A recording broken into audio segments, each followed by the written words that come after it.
Have you ever noticed how some people seem to carry a kind of invisible weight? They enter a room and, without anyone saying anything, they already feel smaller, less important, as if they need to prove something all the time. It's not about competence or intelligence. These people are often brilliant.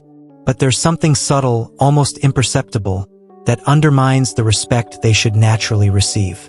And the worst part is, 95% of people have no idea they're emitting this signal.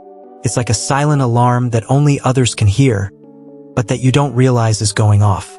Perhaps you've already experienced this firsthand, that feeling that your words don't carry the same weight as others, that your opinions are easily dismissed, or that you need to work twice as hard to get even the slightest attention. The truth is, there's a code of nonverbal communication that most people completely ignore. While you're worrying about what you're going to say, your body is already speaking, and often telling the wrong story. The ancient Stoic philosophers knew this more than 2,000 years ago.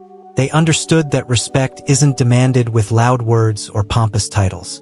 It's earned through a silent presence, those almost imperceptible gestures that communicate, "I know who I am, and I don't need to prove anything to anyone."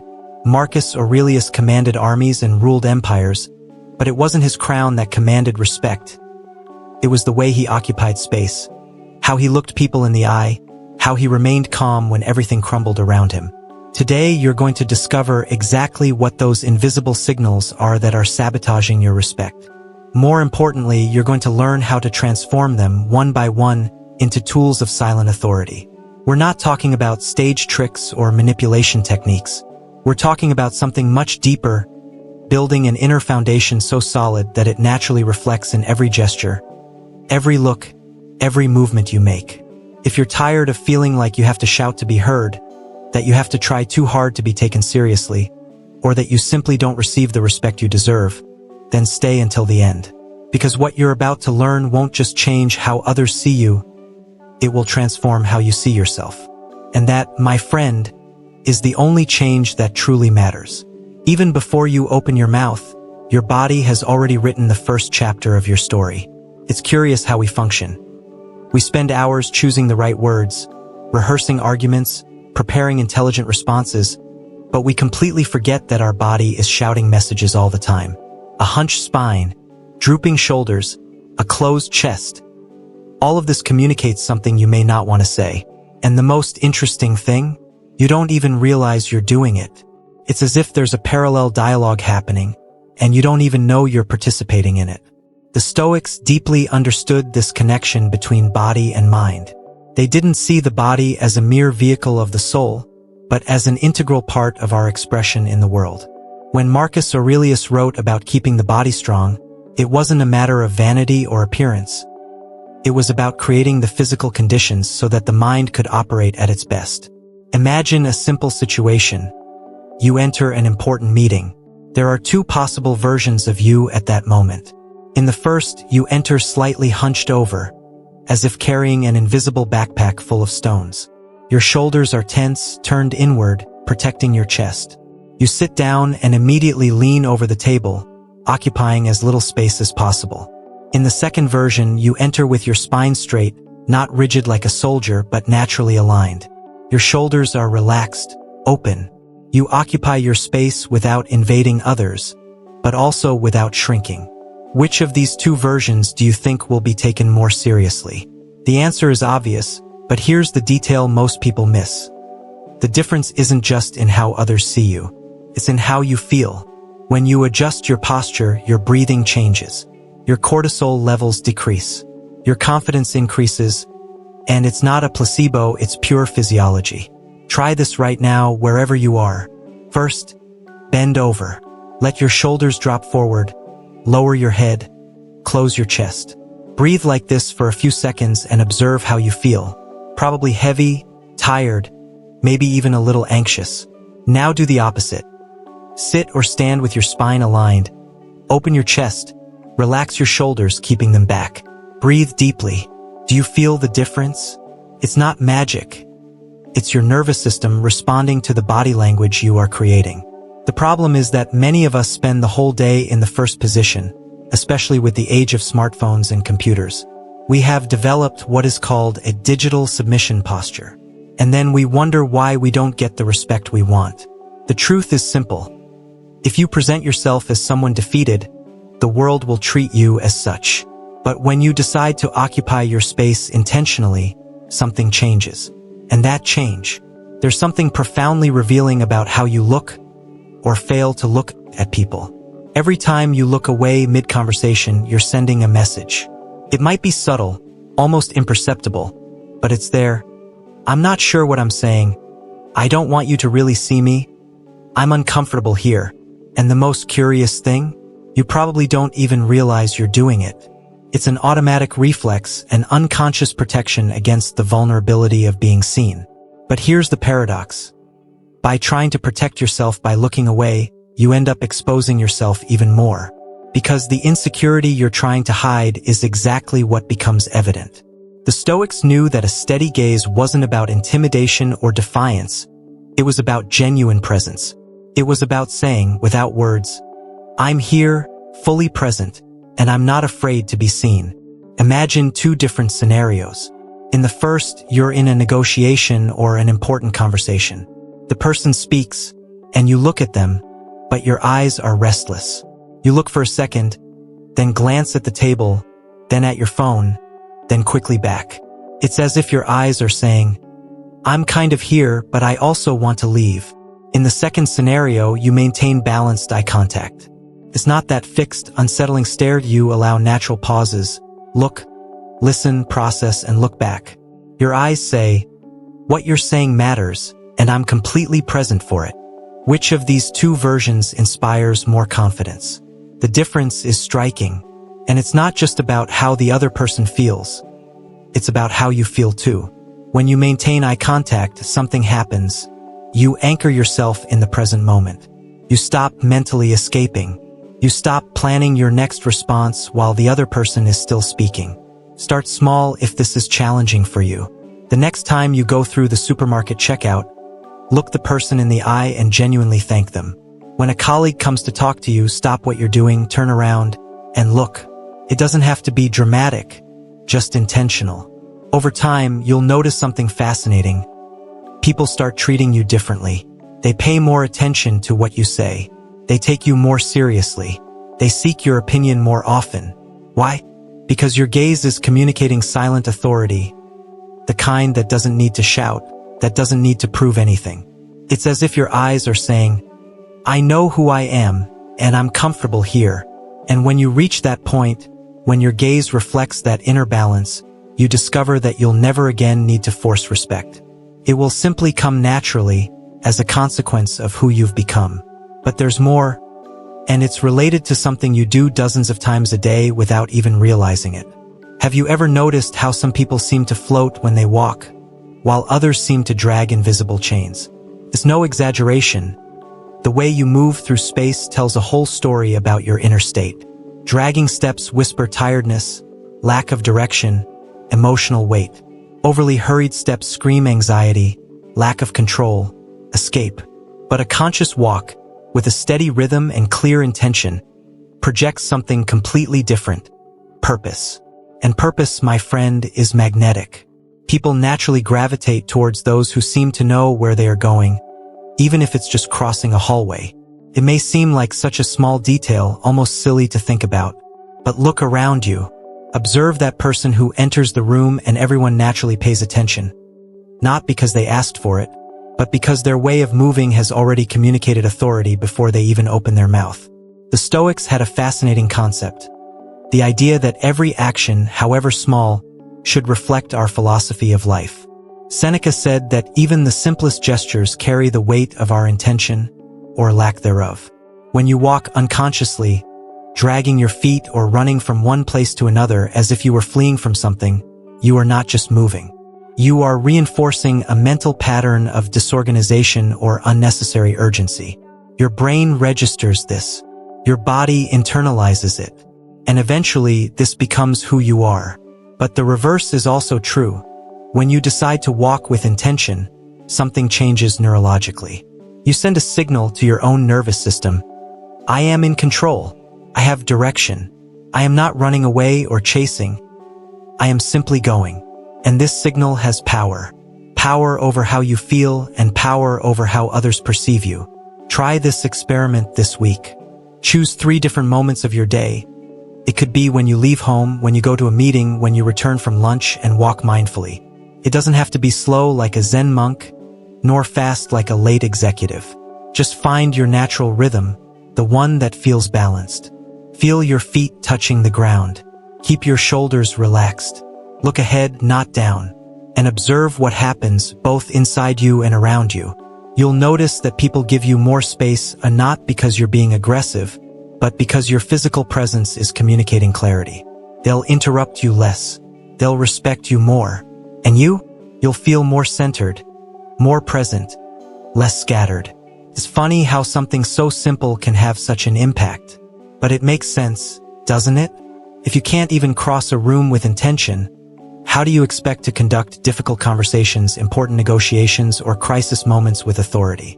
It all starts with the details, and walking is one of them. But there's another, even more powerful detail, and you're probably wasting it every day. We live in a world obsessed with noise. Everyone talking, no one listening. Everyone filling every second of silence as if it were a terrifying void that needs to be eliminated.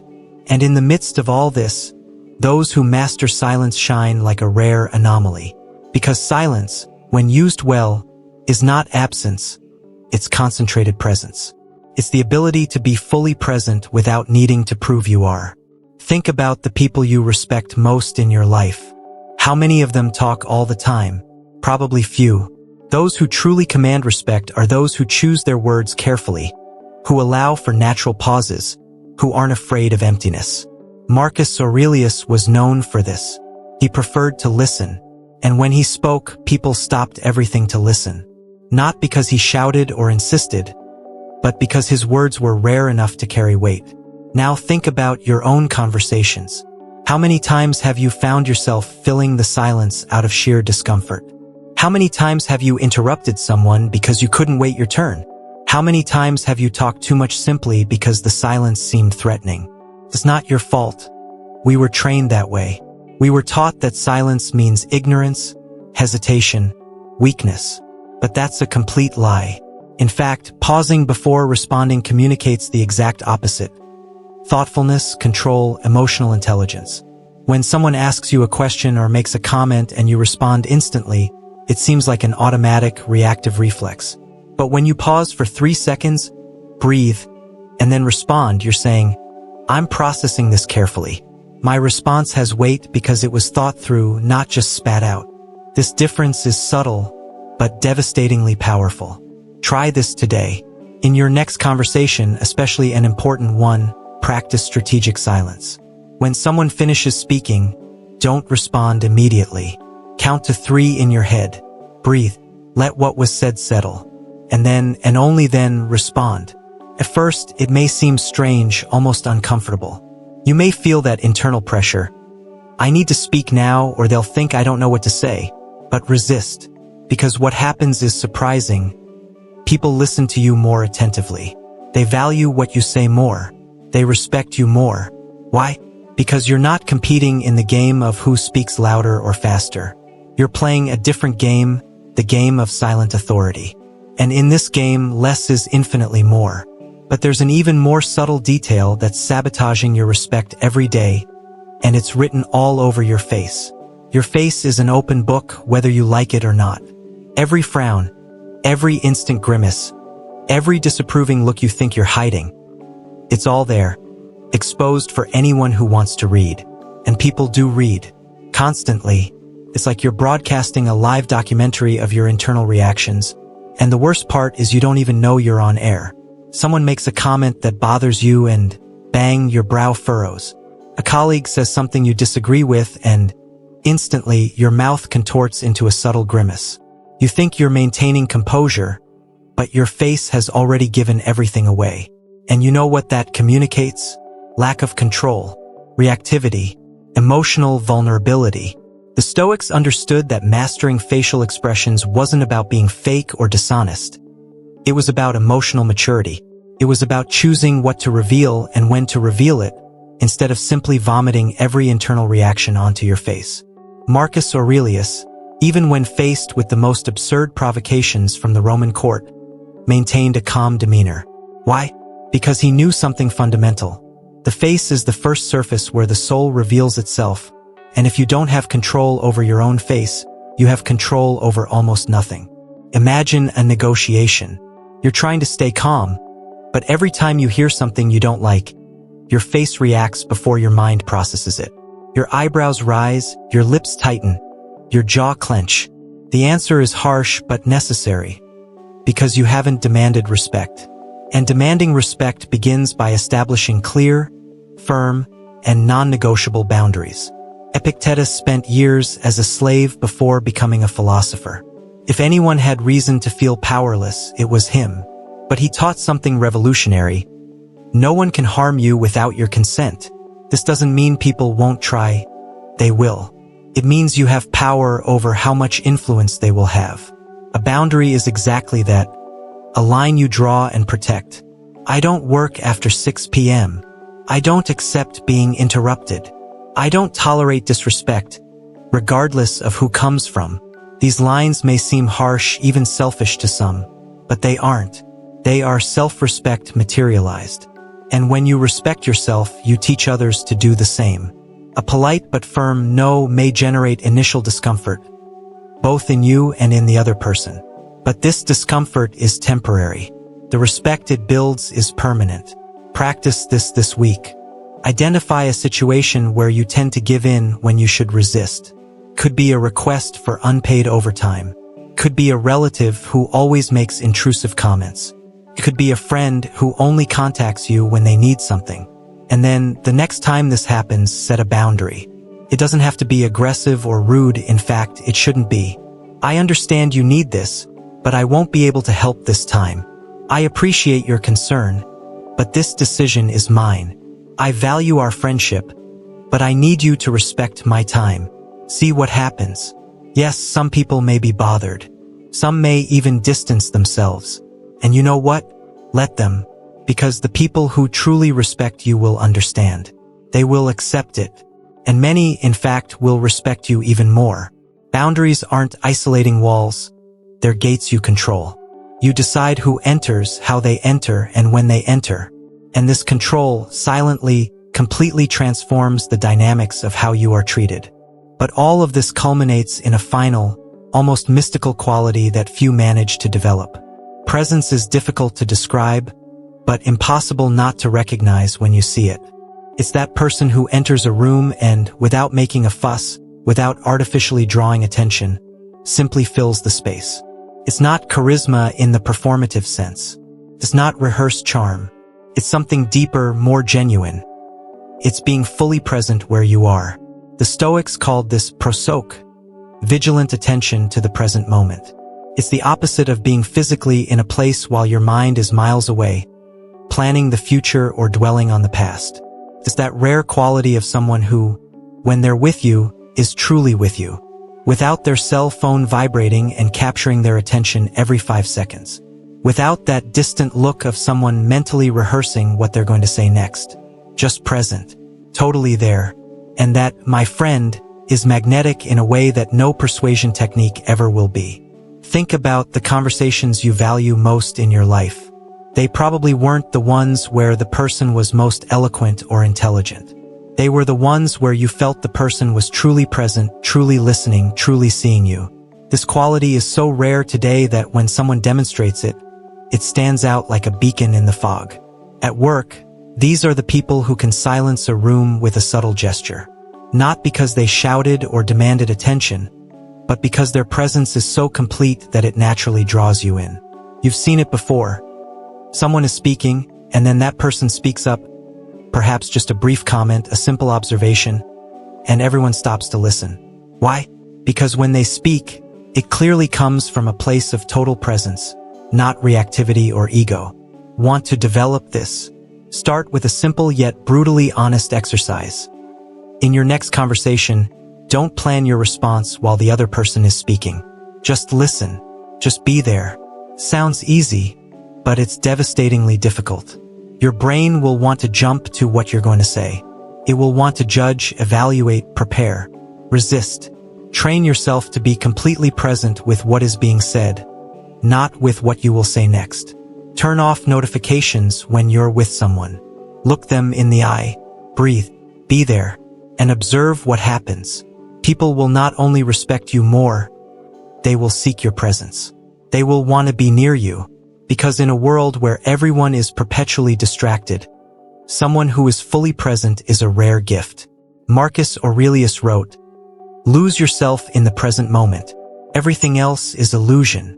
When you master this art, you discover that respect is not something you earn through struggles or trials. It's something you attract naturally, as an inevitable consequence of who you have become. And there it is. 9 pillars that, together, build something that most people spend their entire lives searching for without ever finding. Silent authority. That kind of respect that doesn't need to be demanded because it's naturally offered. Did you notice the pattern? None of these pillars depends on shouting louder, having a more important position, or proving something to someone.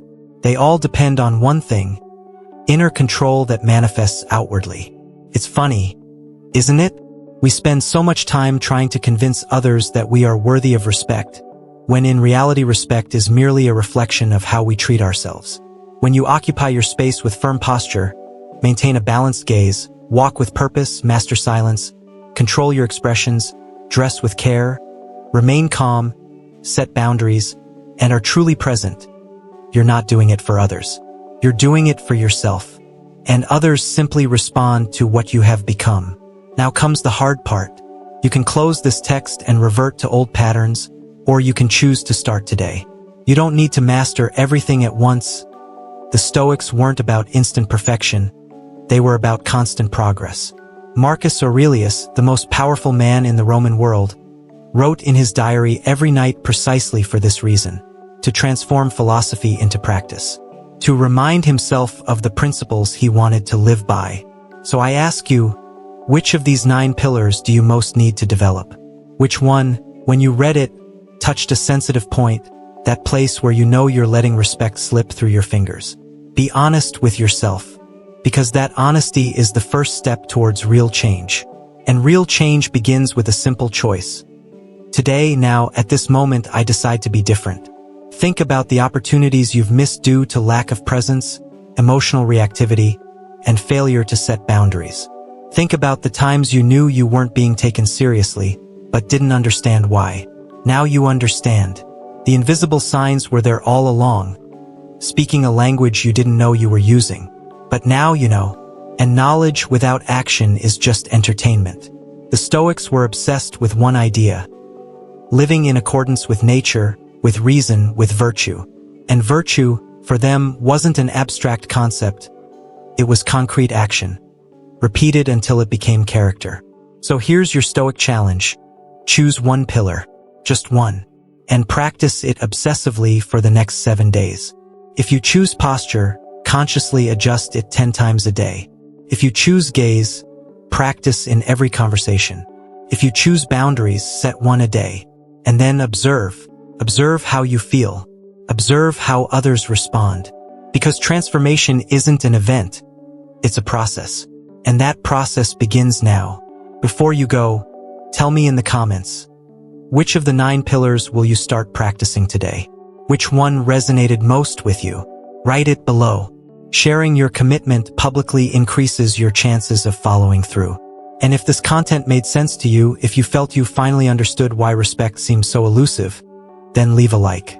This helps this Stoic knowledge reach more people who are struggling with the same issue. And if you want to continue this journey, if you want more practical tools of Stoic philosophy applied to the real world, subscribe to the channel and turn on notifications. Because this isn't about pretty theory that's useless. It's about wisdom you can use today, right now, to transform your life. The Stoics didn't write to impress. They wrote to live better. And that's exactly what we do here. We help you live better, with more respect, more presence, more control. See you in the next piece of content. And remember, respect isn't demanded. Respect is attracted. Start today to become who you need to be to attract it naturally.